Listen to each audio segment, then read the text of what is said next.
Hey, what's going on, gang? This is Nate on the Stone, and welcome to this next episode of The Rolling Stone, where I give my initial thoughts, impressions, ideas, and analyses about stories that are currently in the news cycle. I know we missed last week. Mea culpa.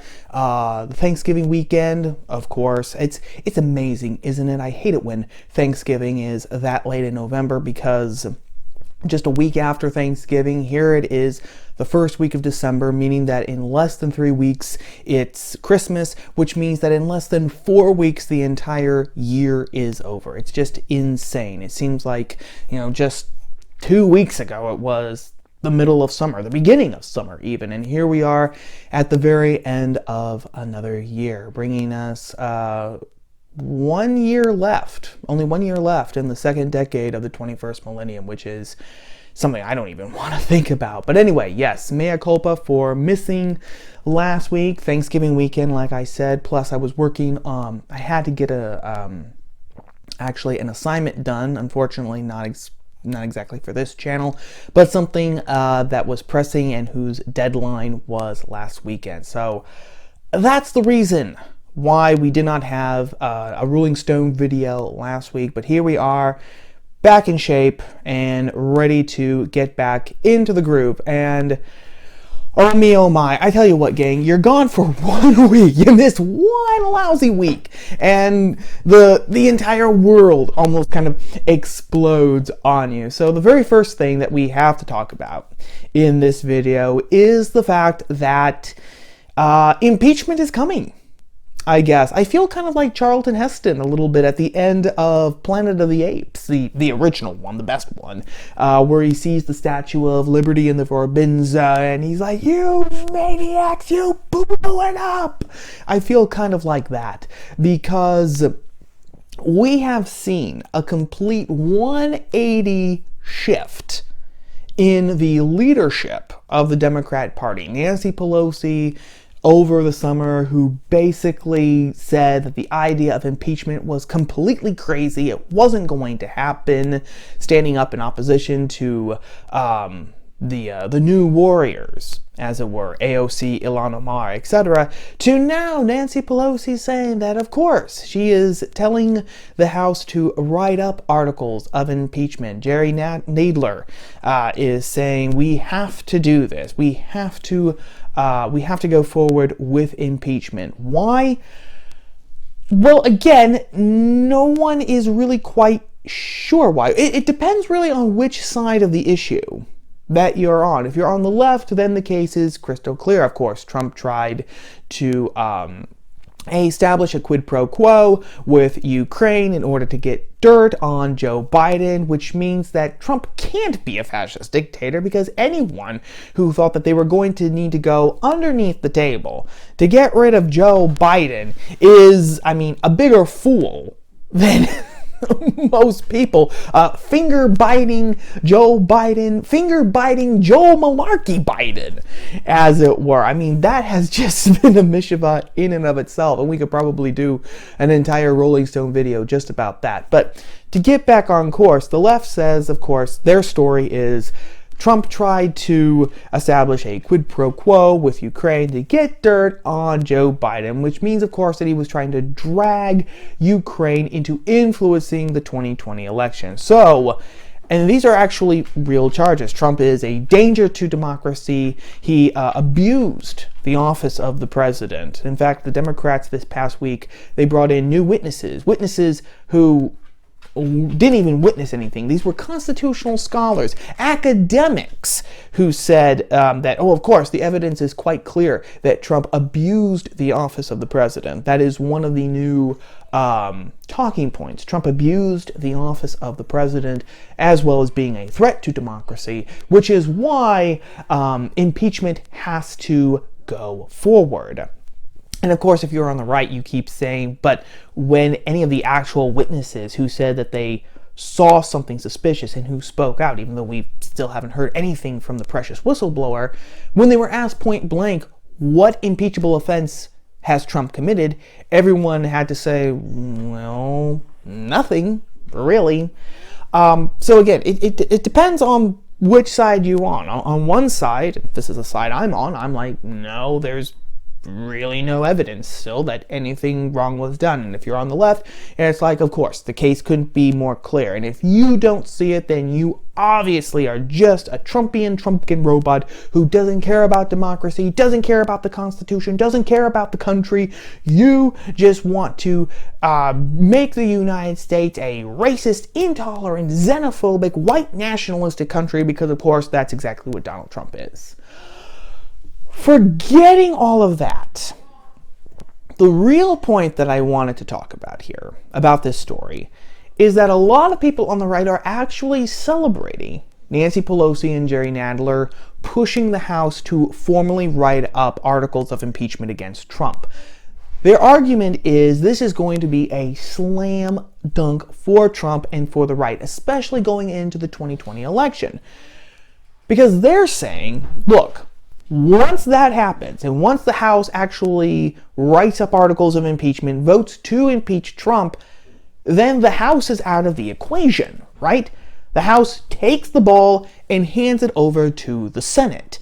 The Senate, which at this point in time has a majority of Republicans in it, meaning that if the Senate decides to actually put Trump on trial, he's going to be acquitted. He's going to be found not guilty, which means that this whole thing is going to be for naught. The Democrats are not going to walk away from this in any good light whatsoever, especially, as Molly Hemingway pointed out this week over at The Federalist, polls show that the majority of American people really aren't for impeachment. Okay, the majority of the American people, according to polls, again, which, I mean, I don't trust usually anyway, says that people do not want impeachment. They're against the idea of impeachment. They're like, you know what, let the people decide. You know, if Trump has done a lousy job, then since we have an election coming up in a little under a year now, the people will decide. So no matter how it ends up, this is just a terrible move on the Democrats' part. I cannot get behind this optimism, not to be Johnny Raincloud, okay? And in fact, I'll be very generous here. Or not just very generous, but I'll be fair here. You know, these people, I think, have a very valid point. If we're just looking with tunnel vision at 2020, I think that they're right, that the Democrats have, and the left, they have shot themselves in the foot. And that this is probably going to blow up in their faces, especially in regards to the 2020 election. However, as I have said before, and I am going to repeat myself again here now, 2020 is not the main goal for the left. They're not thinking just about 2020. They are thinking ahead. They're thinking to 2024, 2028. They are thinking 30, 40 years into the future. Okay? Now, how? And this is what I want to get into here, okay? I hate to say this, but the left has already accomplished its goals.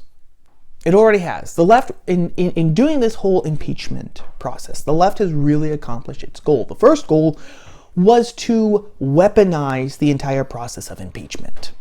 And that's what happened. Back in October, if memory serves, Andrew McCarthy had a piece at The Spectator US, okay, the US version of The Spectator, where he brilliantly illustrated this point. He brought up the fact that in every single other impeachment in US history, the three previous ones, Andrew Johnson, Richard Nixon, Bill Clinton, the whole point of impeachment was to actually restore the status quo.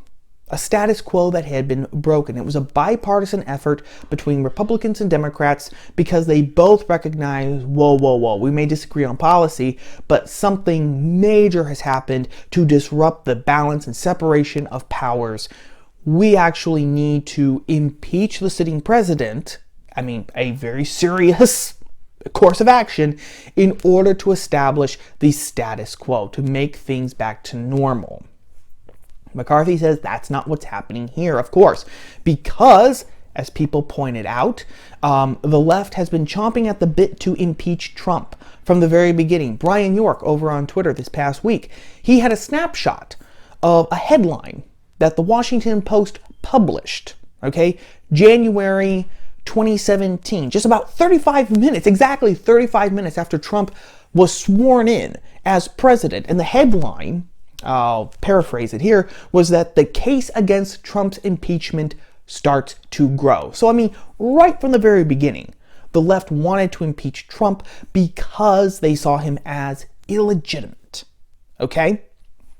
So, by doing this, by actually going forward with this, the left has weaponized impeachment. Now it's not about restoring the status quo, restoring balance, as it were, in Washington, D.C. It is about political revenge.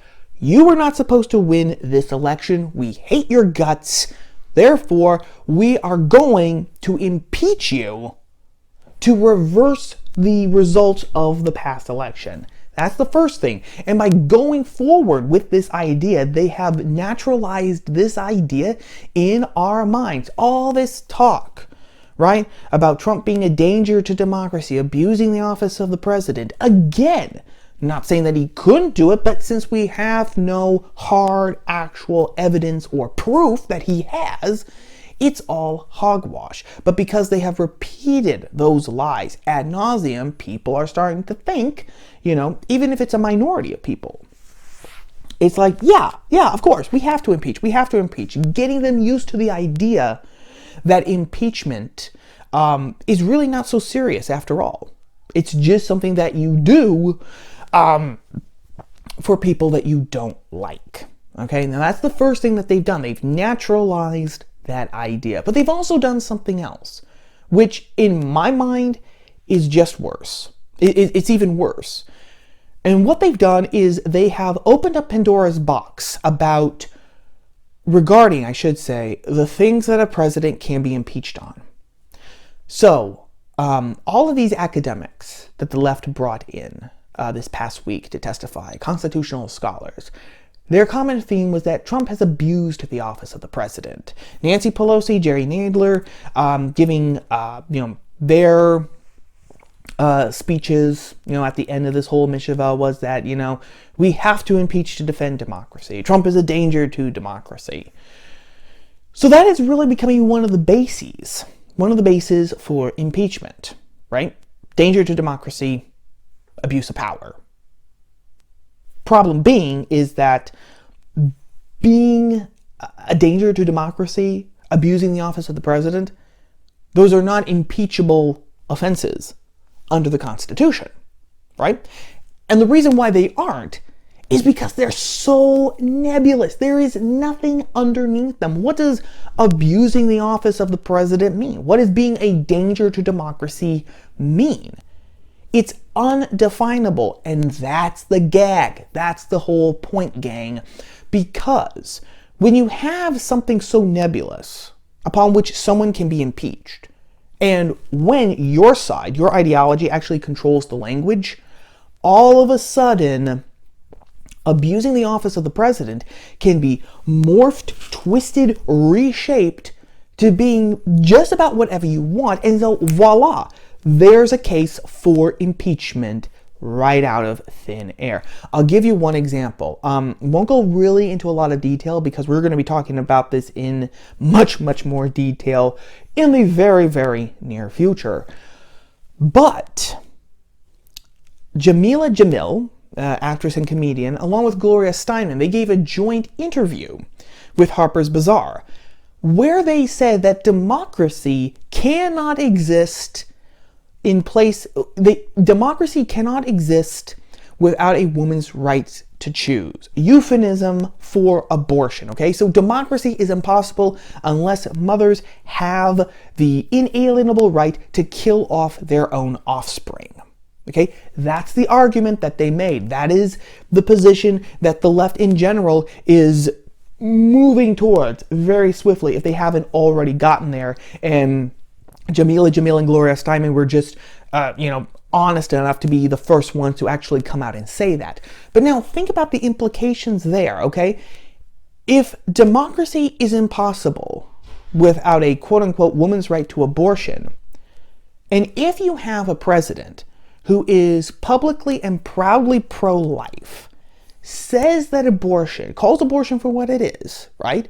And who wants to continue the Trump administration's policies of defunding Planned Parenthood, not giving a single dime of federal money to places that actually perform abortions, is that going to qualify as being a danger to democracy?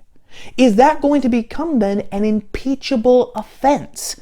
Do you see how nebulous this is? How it can be, basically twisted into whatever you want. And again, like I said, when you control the language, you can make it whatever you want. That is the big danger. The left has opened up a Pandora's box because they know they control the language. They know they control the culture. They think that by doing this, they are setting themselves up for life, because now they have established a precedent that whenever they decide that a president has abused his office or has become a danger to democracy, i.e. done something that contradicts their ideology, they are going to be able to impeach him and, at the very least, make his life hell, make him a sign of warning to other people, because who else is going to want to spend their lives, fighting this or putting their family through this, right?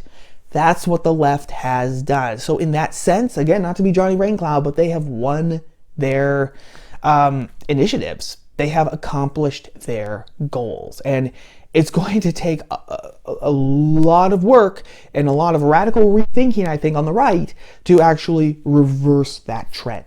But that's story number one. Story number two takes us from Washington, D.C. to sunny California, particularly DC Films.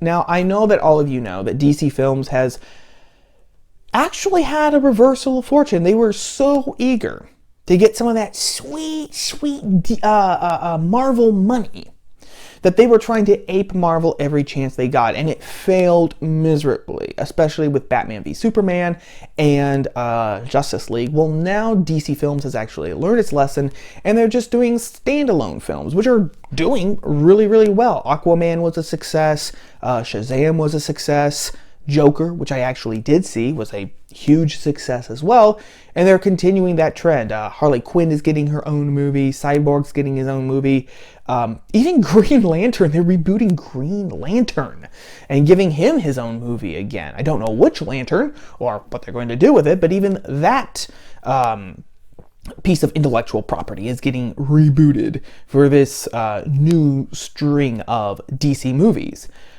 But one character is conspicuously absent in all of this, and that is arguably the comic book character himself, the Man of Steel, Superman. And in a piece at Forbes, Dino Di Placido, which is a name that is so bizarre, I almost want to say that it's fake, but I'm going to assume that it's not. Dino Di Placido, over at Forbes, gave the reason why. DC Films has said that it is not going to do any more standalone Superman movies because they can't make Superman relatable to modern audiences. They said, we just can't. And the main thesis of Placido's piece is that it's impossible to actually do that to Superman. You can't do anything with Superman from the comics because he's just too ridiculous. I mean, his costume, they look like pajamas, he is too innocent, he's too naive, he's too good. Fighting for truth, justice in the American way, there's no nuance, there's no pathos to that, it's too clean cut, it's too, it's too 1950s, squeaky clean, and everything like that. So people today, they don't want to see that. But on the other hand, you can't actually make him a modern character either. Remember, Zack Snyder tried that with Man of Steel. They tried to make Superman realistic, a bit grimmer, a bit grittier, and I personally really liked Man of Steel, but again, a lot of people didn't. So Placido's whole point was that Superman, he's a lost character. You can't do that. He has become an alien basically again to modern audiences. Modern audiences can't relate to Superman. You can't make him relatable. And so he's really, he's been lost. And I find this idea fascinating because I'm one of these people who firmly believes that comic book characters and their stories, they're the closest things that we, at least in the 21st century, have to a mythology. You know, at the beginning of our history, we had a very rich, very American mythology that was filled with real people such as George Washington, Abraham Lincoln, people who were, characters who were based on real people, but who might have been, you know, poetically enhanced, as it were. People like Molly Pitcher or Johnny Appleseed. And then with people, characters who were just pure works of imagination, but they incarnated different aspects of the American spirit and the American ideal. Characters like Pecos Bill or John Henry. And then, of course, in the 1930s, with the advent of the comic books, the comic book characters, Superman, Batman, Wonder Woman, Green Lantern, Captain America, they took their place, you know, alongside these traditional mythological figures, or people who had been mythologized.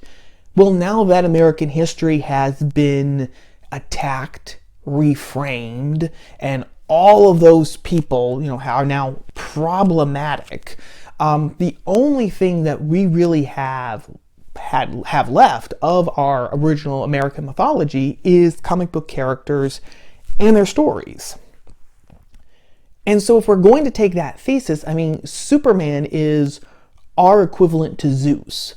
Because, okay, not getting into any arguments here, just for the sake of simplicity, Superman was the first comic book hero, and he's the most well-known, the most well-established. You can show a picture of the Superman logo to people almost anywhere in the world, and people will not only recognize the logo, but they will recognize the character to which the logo belonged, and they will recognize what Superman stands for in some way, shape, or form. They'll know that he fights for truth, justice, and the American way, right? So they have an idea of the character's purpose, his desires, his goals, his struggle, which is honestly pretty powerful for a character that's, first of all, that had its inception in the comic books, which is, okay, I'm not going to lie, I'm not trying to sound snobbish here, but for a character that really wasn't considered a classic of literature, like, I don't know, Aeneas in the Aeneid, or Long John Silver, you know, or someone like that. So for a comic book character, and for a comic book character who's 81 years old now, that's pretty damn good. So, Superman is our American Zeus. But what happens when people start to lose their faith in Zeus? What happens when people can't relate to Zeus? And again, it gets back to the issue of mythology. And I think a lot of people misunderstand when people talk about mythology. A lot of people think that mythology, it's something make-believe, it's something made up, it's, you know, a lie, it's something that pre-modern societies did before they had science. And it's not really that. You know, mythology is poetry. It really is. It's poetry to explain to people on a metaphorical and possibly on a very shallow metaphysical level how the world works. And it also, by telling you how the world works, it teaches you a lesson of some sort. You, the audience, the listener, right? So all people have to have, every people has to have a mythology of some shape or form, okay? Something so that they can understand the world around them, and something around which they can all congregate around, something on which they can all agree upon. That was another thing about mythology, you know? So what happens when a mythology no longer resonates with people? What happens when the mythological characters that people did look up to, they did aspire to be, they did draw strength and lessons from? What happens when those characters are pretty much tossed aside because people are like, you don't speak to me anymore? Well, if the characters are gone, the mythology goes as well. You can't have Greek mythology without Zeus, right? So the fact that Superman is no longer relatable to 21st century audiences today, at least according to DC Films, really sends me a message that our mythology is starting to crumble. And you could say, well, we still have Wonder Woman, we still have Batman, we still have Green Lantern and Cyborg. But again, Superman was the preeminent comic book character. Again, like I said, he's like Zeus. And it's really going to be interesting to see what happens based on this. Our other comic book characters, are they going to start being unrelatable to people, right? Because again, Superman should be relatable to everyone. Fighting for truth and justice, those should be just common values that we all have. At the very least, that's what we should identify with Superman on. But the fact that we don't says a lot. I mean, it reflects more of the shallowness of our society than it does on Superman. And what's going to be more interesting is seeing what our mythology is replaced by. Again, because every people needs a mythology. And if one mythology no longer does what it's supposed to do, it no longer explains the world, it no longer speaks to people, it no longer brings people together, then it has to be replaced with another mythology that will do those things. Now, what is that mythology going to be like? I don't know. And I'm not really looking forward to finding out, because for as silly and as shallow as the comic book characters and their stories could be, and I say that as someone who really enjoys comic book characters, not so much comic books, but comic book characters, they did still have, basic lessons about patriotism, self-sacrifice, courage, endurance, perseverance. And the idea that is no longer speaks to people, it makes me very, very nervous, very, very much afraid for society and for civilization to think about, well, what is going to speak to people, right? Because if those things, those hard virtues don't speak to people, people aren't going to aim further up. They're going to probably aim further down. But again, that's going to be something to keep our eyes on in the near future. That is story number 2. Our third and final story for this week's video, it's a bit of a cheat because it's about a tweet that actually was sent out way back in May. But I'm justifying it by saying that I did not actually become aware of this tweet until this past week.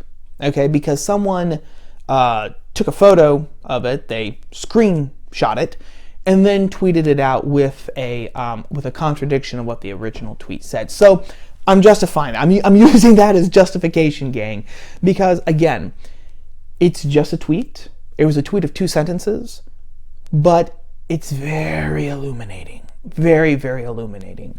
The tweet in question was from, how do I say this? I'm just going to say it, okay? Porn performer, okay? Porn actress, Riley Reid.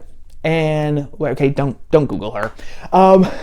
When, back in May, she sent out a 2-sentence tweet. There is no God. Now jerk off to some of my porn. Okay? I just gave it to you straight as she said it, okay? There is no God. Now go jerk off to some of my porn. And when I saw that, again, did not see the original tweet back in May. Someone on Twitter screenshot it, contradicted it, or said something in contradiction to her main point. And that's how I saw it. And I'll be honest, gang, when I first read that, I was thinking, well, that doesn't make any logical sense. That's kind of a non sequitur. I mean, God doesn't exist, so, jerk off to my porn, objectify me by doing that. Something doesn't quite connect here, okay? This seems very disjointed. But then I thought more about it, and it dawned on me how much, unfortunately, it does make sense. There's a great line from G.K. Chesterton. I forget where he wrote it, but he said in one of his writings, G.K. Chesterton said that the man who does not believe in God does not believe in nothing, but he believes in anything. And that's the truth of it. That is the real truth of it. Now, in philosophical circles, if we can get technical here for just a moment, this could be called, okay, the axiological argument. That's a big term, okay?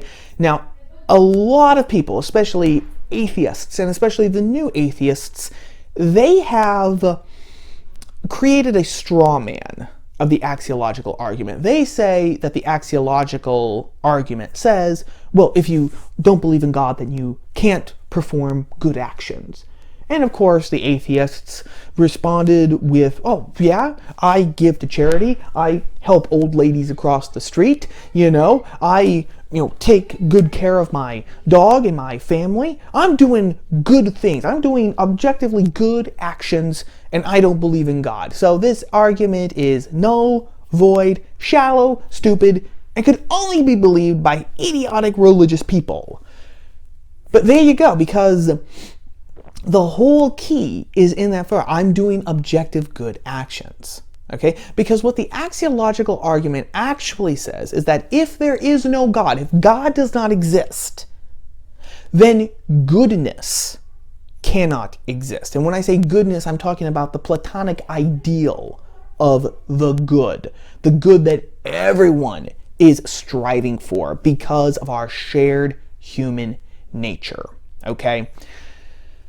That's what the axiological argument says. And C.S. Lewis actually illustrated this brilliantly in, I believe it was The Abolition of Man, where C.S. Lewis said, he just said bluntly, if God doesn't exist, then something like Nazism cannot objectively be called evil.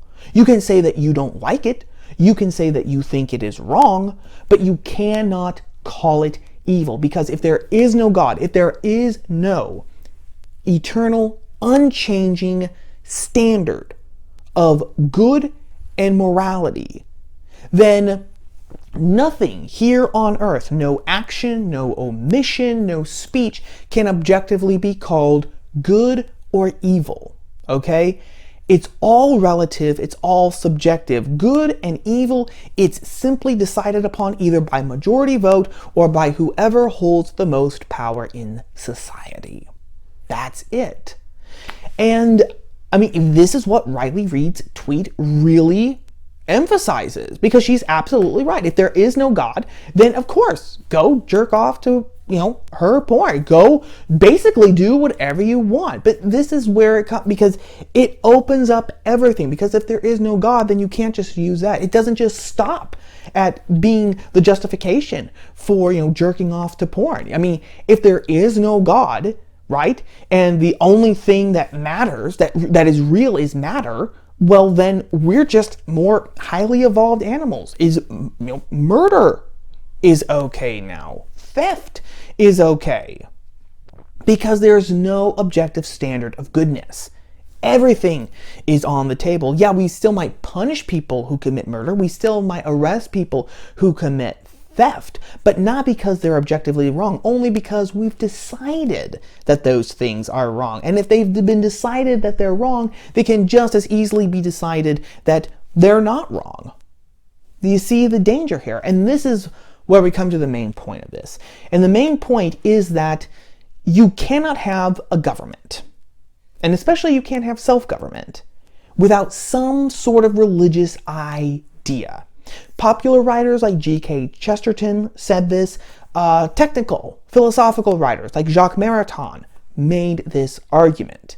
You cannot have a government, you cannot have a civilization, and you especially can't have any sort of government that has elements of republicanism or democracy without some sort of religious ideal. Something that you can use at the very least as a standard of saying, this is right, this is wrong, this is good, this is bad.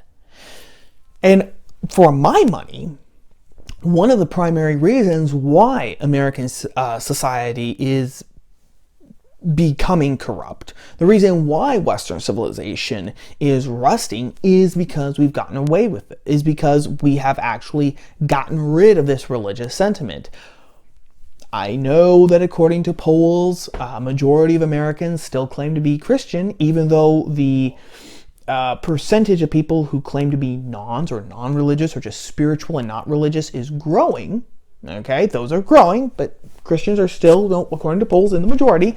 But even then, as Rod Dreher has pointed out, most of these people aren't even really Christians, at least not in the actual definition of the word. They're moral therapeutic deists, meaning that they have copied and pasted an idea of what they want God to be like. And more often than not, they want a God who basically just gives the thumb up to what they personally want to do. They have reformed religion and God to fit them rather than reforming themselves to fit their religion and God. And that's going to be a danger, again, because without that standard of goodness, anything is up for grabs. And that holds true not just in society, but in government as well. So, I mean, to her credit, even though she makes her living by objectifying herself, Riley Reid has actually seen the logic of this. If there's no God, anything is up for grabs, anything is on the table. But as usual, that actually brings the end of our third story. And as usual, I have talked for too much. It's great to be back, gang. Have a great weekend. I'll see you all on Tuesday. Ciao.